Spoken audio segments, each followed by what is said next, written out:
नमस्ते। अहिले समय हाम्रो कति बजेछ भनेपछि 8:12। अघि हामी 8:30 बजेतिर जमसमबाट निस्केको। अहिले हामी कागबेनी तीर्थस्थलमा छौँ।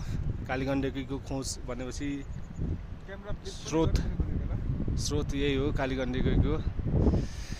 अब उता यस्ता पछि हेर्नुहुन्छ भने हिमाल देखिरहेछ। हिमाल मेरो कपाल अलि हावाले उडाएर यस्तो भएको। हिमाल पछाडि हिमाल अनि श्रद्धा गर्ने स्थल अलि पर छ, त्यहाँ हामी गएनौँ।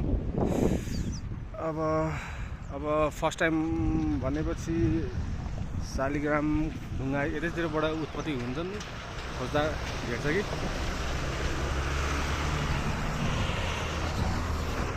यस्तो बाटो छ, गाडीहरू हामी अफरोड खोलै खोला कालीगण्डकी खोलै खोला आएको।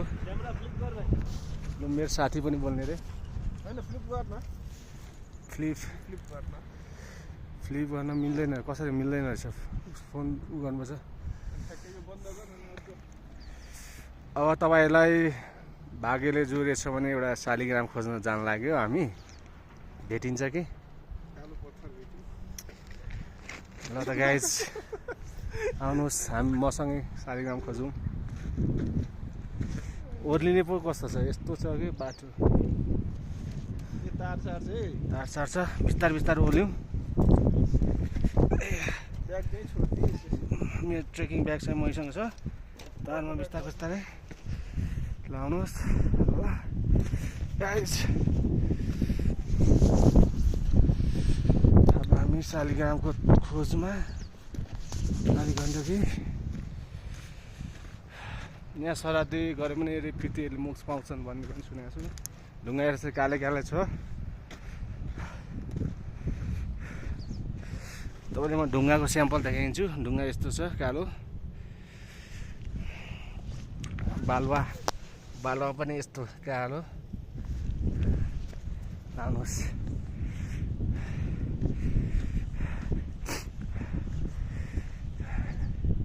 अहिले चाहन्छौँ हामी 2800 पनि नभनौँ, 2700 मिटर हाइटमा छौँ जस्तो लागेको छ।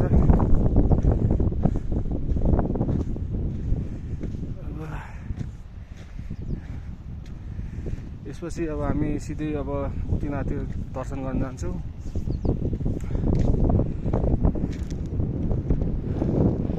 यस्तो छ पहाड, पुरै सुक्खा पहाड, ड्राई माउन्टेन भने जस्तो।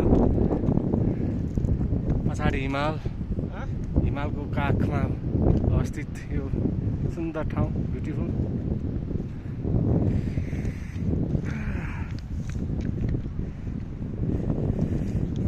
ल त साथी, भेट्यो भने गरौँला।